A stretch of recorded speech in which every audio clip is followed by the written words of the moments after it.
Bueno, ya estamos de vuelta, estamos conversando con Valentina Ornig, ella es oncóloga, estamos conversando antes de irnos a la pausa de la importancia del autoexamen en el caso de cáncer de mama. Si pudiésemos recalcarlo, es súper importante para nosotras, ¿cuándo tenemos que hacernos este autoexamen? La idea es que se haga una vez al mes. ¿Pero en algún periodo específico? Alejado de la regla. Ah, ok. Alejado, estamos hablando como una semana, un par de días. Sí. Ya, ¿y eso por qué? Porque cuando hay secreción de hormonas, la mama cambia de textura, puede como crecer un poco y puede que se palpen cosas que la verdad no son malas. Entonces, okay. Hay un cambio en la textura del tejido mamario, digamos. Exacto. Ya, ¿y en qué consiste este autoexamen? ¿Cómo lo tenemos que hacer? Para usted que está en su casa también, para que lo podamos ir revisando. Entonces, lo primero, pararse frente a un espejo, manos en la cintura, obviamente sin sostén, y mirar la simetría de las mamas, ver que no haya algún bulto, que no haya algún como hoyo, como una retracción, que la areola y los pezones estén bien, estén sin heridas, sin lesiones. Y después de eso, lo que hay que hacer es partir por la axila, se pone el brazo de lado. ¿Siempre el izquierdo? Cualquiera. Yo soy diestra, entonces yo parto por el izquierdo. Ya. Y comenzar a palpar desde la axila, haciendo esto con los dedos. Desde la axila. ¿Hacia? Hacia la mama. Y la mama se examina entera con los dedos. Ah, ok. Y después lo mismo al otro lado. Y eso es para detectar que no vaya a existir algún nódulo, exactamente. Ya, perfecto. Sí, porque tú puedes hacerte la mamografía todos los años, pero hay algunos tumores que se llaman de intervalo, que son tumores que aparecen entre mamografías. Entonces, uno se puede sentir segura con la mamo, pero no 100% segura, porque igual a veces salen tumores entre medio. ¿Siempre es recomendable la mamografía? Te lo pregunto porque... Por la edad. No solamente por la edad, sino que porque, por ejemplo, yo que no soy como muy favorecida en tamaños, una mamografía de repente puede resultar como súper traumática. Duele harto, pero la mamografía nos entrega algo que no nos entrega la eco. Ah, ok. La mamografía nos muestra calcificaciones y las calcificaciones son, dependiendo de la forma en que tengan y si están agrupados o no, son un marcador muy potente de si hay o no alguna lesión neoplásica, así que es irreemplazable la mamografía. ¿Cada cuánto tiempo debiésemos hacer nosotros este Anual. autoexamen? No, pero el autoexamen... Una vez al mes. Ah, ya. Todos los meses entonces, chiquilla, ustedes en su casa, ¿cierto? Manito adelante, manito relajada. No es mano al lado, me decías tú. No. Y eso es porque el brazo tiene que estar relajado. Sí, tiene que estar relajada la axila porque si lo pones derecho, aquí se tensan los músculos y no tocas bien si es que hay algún ganglio. Perfecto, entonces ahí y vamos revisando. No, ahí, ya me había equivocado. Vamos revisando desde la axila hacia la mama. Ahora, en tamaño eso no es relevante, porque nosotros siempre tenemos como uno un poquito más grande, o sea, así que como otro, que ser más para mirarnos pechugona. en el espejo no es relevante. No, no es relevante. Ya, ahora el tener más o menos busto, ¿eso también influye? No, lo que influye es la densidad. Las mamas, que son muy densas, que son como apretadas, duras, tienen más riesgo de hacer cáncer de mama que las mamas no densas. Y eso porque tienen más mama por el final, tienen más tejido. Por eso que quizás en adolescentes se da menos, pues, ¿no? Mientras nosotros vamos creciendo, ¿eso como que igual aumenta o no tiene nada que ver? No, pues a medida que tú vas envejeciendo, las mamas se empiezan a volver de grasa, y por eso va disminuyendo el riesgo. Ah, ok, perfecto. Sí.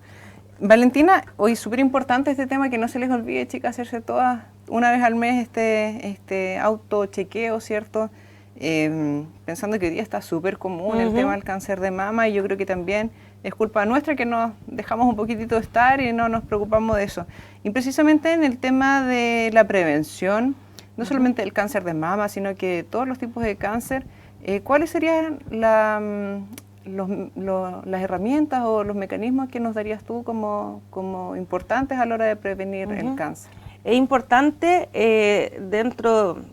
para la prevención de todos los cánceres en general, es importante evitar el tema de la obesidad, tratar de hacer actividad física, comer frutas y verduras, evitar los embutidos, evitar las carnes ahumadas. Eso más que nada, lo más importante es el tema de la actividad física, de evitar la obesidad y de mantener una dieta sana. Nosotros hablábamos en el primer bloque del tema de de las emociones, ¿cierto? Y que si bien es cierto no está comprobado y que a lo mejor una depresión o una tristeza muy grande pudiese gatillar una enfermedad.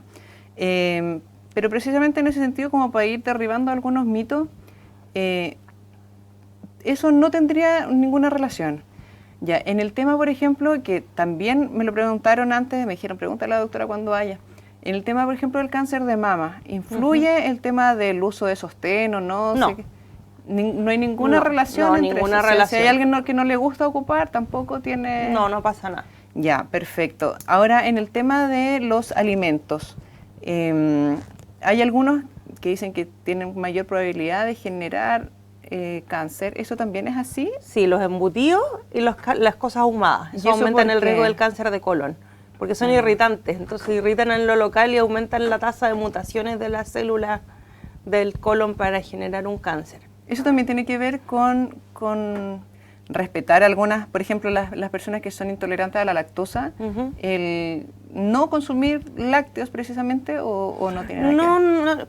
No tengo, o sea, no lo he buscado, pero no tengo dentro de mis registros de que ser intolerante a la lactosa aumente el riesgo de cáncer de colon.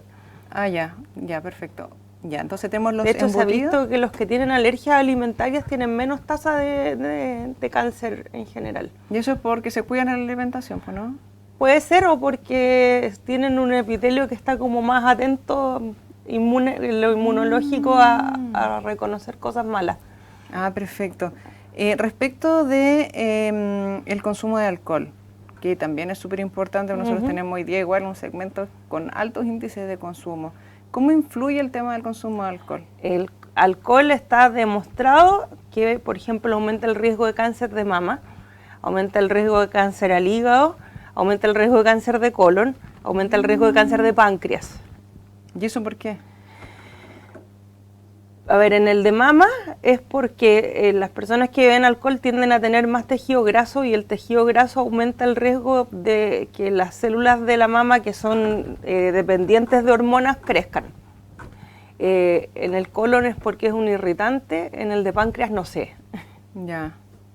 Bueno, es súper... bueno, ahí es súper importante lo que tú mencionabas entonces, el tema de la alimentación, del deporte, de evitar el consumo de alcohol. El tabaco sobre todo. Hoy aquí, yo me imagino que en la mayoría de las ciudades es como igual, pero existe muchísimo consumo de tabaco. ¿El tabaco es solamente un gatillante de un cáncer de pulmón, por ejemplo? No, el tabaco es gatillante de casi todos los cánceres. De pulmón, de cabeza y cuello, de laringe, hay un vínculo con el melanoma, el cáncer gástrico, el cáncer de más que de colon, el de recto. Esos están todos vinculados al tabaquismo. Wow, eso sí que no jamás lo habría pensado. Ahora, igual, hace un par de días conversaba con una matrona que se encarga de hacer muchas charlas en establecimientos educacionales relativos a la prevención de enfermedades de transmisión sexual. Y hay muchas de esas enfermedades de transmisión sexual que el día de mañana pudiesen generar algún tipo de cáncer. ¿Se está trabajando de forma como alineada tanto en la prevención de enfermedades de transmisión sexual como en el tema del cáncer? ¿Existe algún trabajo conjunto? Esa es la vacuna que te decía, porque todos estos cánceres que se dan por enfermedad de transmisión sexual están vinculados al virus papiloma humano. Y el virus papiloma humano puede dar cáncer de ano, cáncer cervicouterino, cáncer de vagina y cáncer de boca, ¿ya? Y hay muchos tipos, pero hay algunos que son como más carcinogénicos, como que tienen más riesgo de producir cáncer. Y esos son los que ataca la vacuna. Ah, ok. Y mira, como experiencia personal, digamos, yo trabajo mucho con jóvenes. En selección, digamos, para una institución, y hay una de esas etapas donde tienen que hacerse exámenes médicos, y hay muchos que en esta etapa han detectado que tienen el papiloma, ¿ya? Porque tampoco tiene síntomas, no duele, nada. Entonces yo pensaba, dice, chuta, a lo mejor el único momento donde se darían cuenta que existió el papiloma es cuando de repente gatilla algún cáncer. y quizá la enfermedad la traen desde que son adolescentes. Exactamente. O sea, nunca van a saber en qué momento de su vida se contagiaron. O sea, ahí lo único, bueno, gracias a Dios existe la vacuna, de aquí a 10 años a lo mejor el papiloma no va a ser tema, ¿cierto? Pero en una persona, o en nuestros adolescentes que ya no van a tener esa vacuna, ¿cierto? Y los adultos jóvenes, ahí la única forma es hacerse este chequeo anual. ¿Con exámenes de sangre o...? No, o sea, las mujeres tienen que ir al ginecólogo o a la matrona para que le hagan el Papa Nicolau. ¿Y en el caso de los hombres? En el caso de los hombres no hay nada pauteado. ¿Pero existe algún examen que pueda detectar, por ejemplo, el papiloma? Sí, se le puede hacer a los hombres en el pene. Ah, ya, también existe un examen, digamos. Sí. Ya, ¿y qué otro tipo de enfermedades de transmisión sexual pudiesen transformarse a futuro en un cáncer aparte del papiloma? El VIH aumenta el riesgo de sarcoma de Kaposi y de cáncer de testículo. ¿Qué es sarcoma de Kaposi? Es no sé si viste en Filadelfia que les empezaron a salir como manchas azules en la cara, como moradas. Es el sarcoma de Kaposi, que se da en los pacientes muy inmunosuprimidos como los que tienen VIH. Oye, qué importante eso. Qué importante son en ese caso todas las campañas que estábamos hablando, preventivas, y tener más acceso a información, porque si bien es cierto, nosotros podemos en algún buscador de internet, ¿cierto?, buscar cáncer, qué sé yo, algunas patologías, pero tenemos tanta variedad, tantos posibles gatillantes, porque todavía tampoco se descubre bien qué es específicamente lo que lo gatilla, pero hay que tener el tema del cuidado tanto en tu vida sexual como en tu vida personal de deporte, de alimentación, de consumo de alcohol. Son tantas causales, entonces la importancia de poder verlo de manera integral, ¿cierto? Preocuparnos de todo un poquito.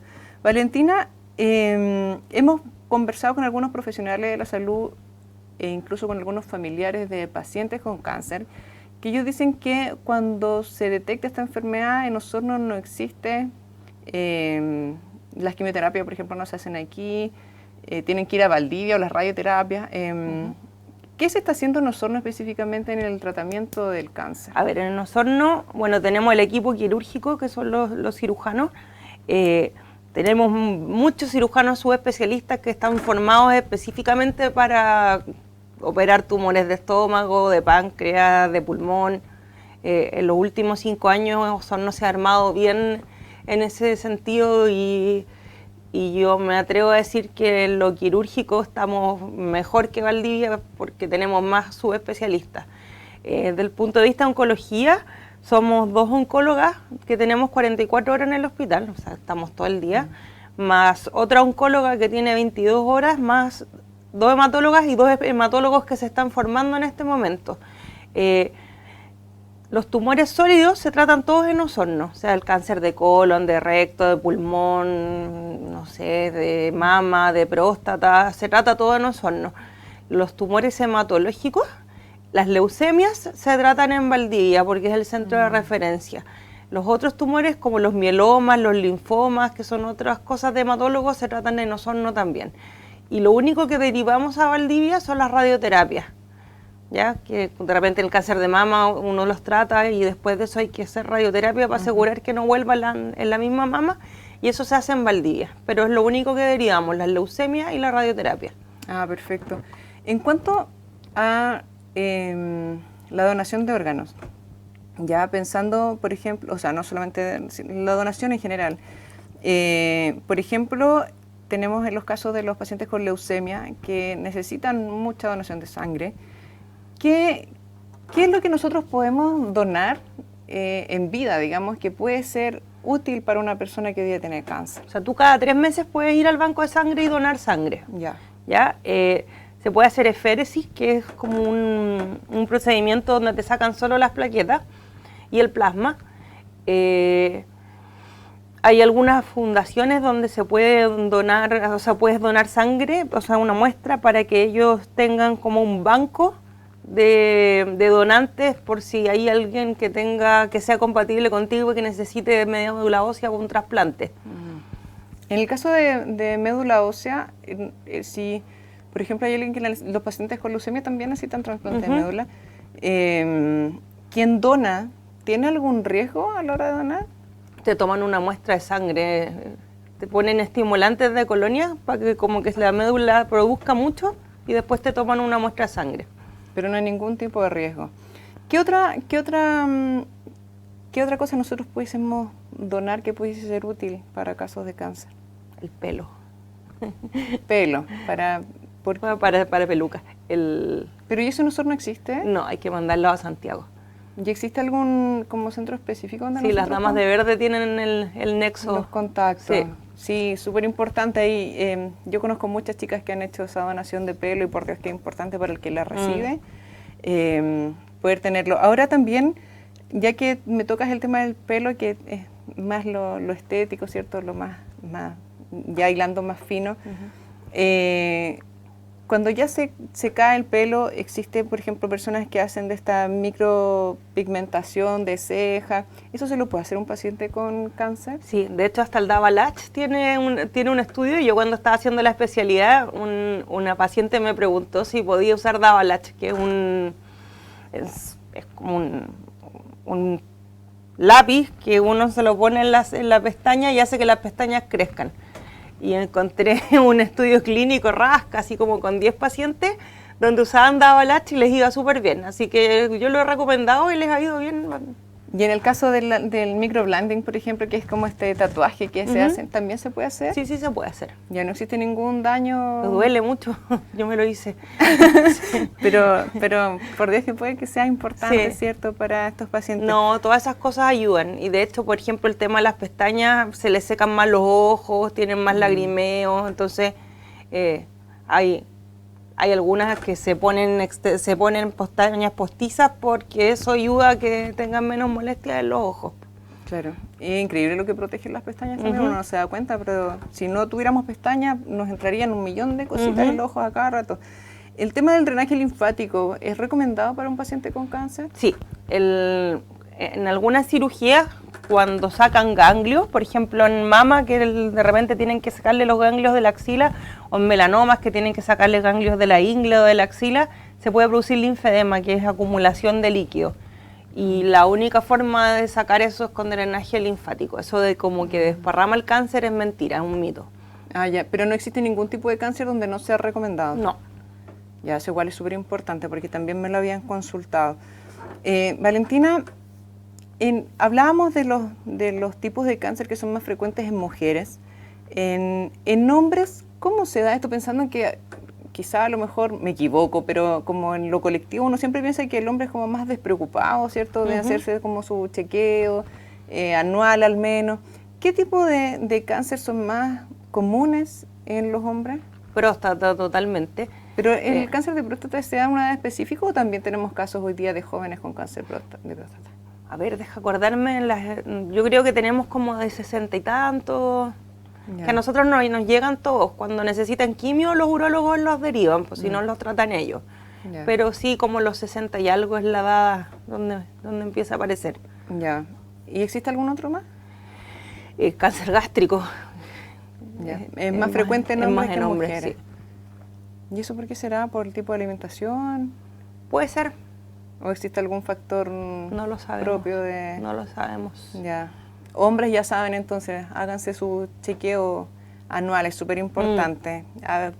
Aunque a veces dicen, chuta, las mujeres que son un poco laracas, que van a cada rato al médico, pero por Dios que es importante poder revisarse todo, incluso la colonoscopía, que es súper importante. Nosotros decimos, chuta, pero ¿cómo voy a hacer una colonoscopía de chequeo anual? Si no la necesito, pensando que es como súper invasiva, pero por Dios que es importante la colonoscopía. O sea, la colonoscopía no es necesaria anual, hay que hacerla una vez a los 50 y si está bien se repite a los 10 años. Así que no es que vaya a hacerse una colonoscopía una vez al año. A ver, lo que pasa es que me hace un poco de ruido que hay muchos exámenes que uno dice, chuta, hay que tomárselos desde los, no sé, de los 45 para arriba, los 60 para arriba, etcétera. Pero hoy día tenemos un factor que es súper importante, que tenemos muchos tipos de cáncer que han acortado su distancia y que empiezan a temprana edad. Como lo decíamos recién, el tema del cáncer de mama. Hoy día hay muchísimas mujeres de los 30 años para arriba que están con cáncer de mama. ¿Y cómo? Ahí la única forma es hacerse un chequeo anual, pues, pensando ¿Por qué puede producirse eso de que hoy día tenemos más jóvenes con cáncer? ¿Será que antes no se detectaba? Quizá antes, sí, o sea, lo que se ve es que cuando uno les pregunta, ¿y tiene antecedentes familiares? Sí, mi mamá murió de cáncer. ¿De qué? Murió de cáncer nomás. Era como cáncer, dicen todo al estómago, porque es como del abdomen. Pero antes no se estudiaba, no se sabía mucho, y por otro lado, los hábitos igual han cambiado. Antes no se fumaba tanto como ahora, antes no se tomaba tanto alcohol como ahora. La gente antes trabajaba en el campo, hacía sus cosas, ahora están encerrados en una oficina, sedentarios. Entonces, igual las cosas han cambiado para peor en todos los hábitos que está demostrado que sí dan cáncer. Chuta, que es como terrible eso también, porque la mayoría hemos evolucionado a eso, a una vida un poquito más sedentaria. También el costo de la vida es un poco más alto, entonces es más fácil acceder de repente a, no sé, a un kilo de pan que a un kilo de manzana, siendo que en el kilo de pan te salen 10 panes y en el kilo de manzana salen 2, por ejemplo. Entonces es súper difícil poder lograr ese punto. De ahí la tarea también para todos nuestros legisladores, que importante es poder generar este acceso, ¿cierto?, a todo lo que nos hace bien por sobre lo barato que nos hace mal, ¿cierto? Valentina, en los niños específicamente, ¿hay algún control que los papás pudiesen, o sea, hay algún tipo de cáncer que se esté dando hoy en los niños que los papás pudiesen poner ojo? No tengo idea, pues yo soy oncóloga adultos, sí. Pero aquí nosotros no tenemos algún centro especializado en niños. No, el Hans Giese, que es el director del hospital, él es hematólogo infantil. Ya.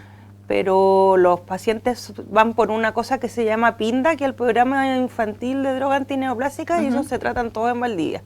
Menores de 15 años a Valdivia, mayores de 15 años se quedan acá. ¿Cuánto tiempo podría durar un tratamiento contra el cáncer? El más frecuente que damos, que es el Folfox, que se haga para gástrico, para colon, para recto, dura 6 meses. Ya. Mama son 5 meses y medio de quimio, después son 3 a 4 semanas más de radioterapia, y después son 5 años de inhibidor de hormonas, de pastillas. Oh, súper largo. Sí, entonces bien, es bien, pero la quimio que más damos, que es el Folfox, dura 6 meses. Y esos 6 meses significa desde que se diagnostica la enfermedad hasta que posiblemente la persona esté sana. ¿Cuáles son los exámenes que a nosotros nos dicen, chuta, ya no hay más cáncer? Variable, depende del tipo de cáncer, pero lo que habitualmente hacemos es imágenes. Cuando termina el tratamiento, le hacemos un escáner. Si tuvieron un cáncer de colon, una colonoscopía para asegurarse que esté todo adentro bien.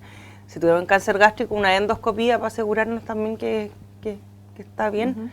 El examen ginecológico en las enfermedades ginecológicas, y vamos haciendo, según el tipo de cáncer, vamos haciendo imágenes cada cierto tiempo. Por ejemplo, no sé, en colon se hace cada 6 meses un escáner, en testículos se hace cada 4 meses, y ahí uno va viendo según el tipo de cáncer. Tú me mencionabas que hay algunos cánceres que pudiesen gatillarse posterior a algunos, digamos, no sé, tuve cáncer de mama, podría en futuro tener un cáncer de colon, no sé, que podrían tener alguna relación. ¿Cuánto tiempo después de, por ejemplo, pasan estos 6 meses, me hago todos estos exámenes, ¿cierto? Dicen que afortunadamente ya la enfermedad paró. ¿Cuánto tiempo de seguimiento hay como para saber si es que efectivamente ya no va a aparecer nuevamente? 5 años. Siempre son 5 años. 5 años. 5 años para que parezca el mismo o para que parezca cualquier tipo de los otros asociados. Para que parezca el mismo habitualmente, pero el barrido va completo, así que ahí... Ah, ya. Pasados esos 5 años, yo puedo decir no va a volver a aparecer. Menos en mama. Mama se controla para siempre, una vez al año. Cuando pasan los 5 años, y para siempre vas a controlarlas una vez al año. ¿Y eso por qué será eso? ¿El tema del cáncer de mama es más invasivo? Es porque tienes más riesgo de desarrollar un cáncer nuevo, entonces nosotros no los paramos de vigilar nunca. Ya, qué importante eso entonces, sobre todo para las mujeres, ¿cierto? El tema del cáncer de mama, el autoexamen, ¿cierto? Poder chequearnos todos los meses que efectivamente no tengamos ninguna cosita rara, ningún porotito, ninguna... que a la vista, digamos, esté todo bien. Valentina, te quiero agradecer que nos hayas acompañado hoy día y te dejo los últimos minutitos para que te puedas despedir y quizá entregar estos últimos tips que también los vimos en el programa respecto de los cuidados, de qué tenemos que observar a la hora de prevenir el tema del cáncer. Bueno, muchas gracias por la invitación, ha sido un momento bastante agradable. Yo creo que los mensajes que tenemos que darnos, que llevarnos para la casa después de esta conversación es enfocarnos en la prevención. Bajemos el consumo de alcohol, dejemos de fumar, comamos más fruta y verdura, dejemos un poco de lado el tema de los asados, de los embutidos, hagamos actividad física y aprovechemos las instancias de detección precoz que en este momento tenemos todos disponibles. El PRENEC se hace en el consultorio, la mamografía se hace en el hospital, pero la derivación es súper fácil. El tema de buscar cáncer cuando uno tiene pacientes, o sea, familiares con antecedentes de cáncer, por ejemplo, si mi mamá se murió a los 40 de cáncer, yo a los 30 tengo que empezar a buscarlos, porque generalmente parten antes, entonces hay que buscar el cáncer 10 años antes de el caso como familiar que uno tuvo. Y tratar de hacer el diagnóstico precoz. El cáncer es una enfermedad curable cuando uno la pilla chica, entonces tenemos que enfocar todo en los esfuerzos en hacer un diagnóstico precoz para poder sanar a los pacientes y que no lleguen a tener una enfermedad metastásica que va a ser potencialmente mortal. Valentina, muchísimas gracias. Me quedo con esa última frase de el cáncer es una enfermedad curable si lo detectamos a tiempo. Así que qué importante es eso que nos acabas de decir. Así que bueno, nos despedimos. Muchísimas gracias por habernos acompañado. No olvidemos que todavía están vigentes todas estas medidas preventivas sanitarias por el tema del COVID-19, así que mantengamos la distancia social, el uso de mascarillas, si tenemos que salir, ¿cierto? Respetar al otro, cuidarnos y para evitar, como decía, contagiarnos y también cuidar a nuestros seres queridos. Muchísimas gracias y nos vemos la próxima semana. Que estén muy bien.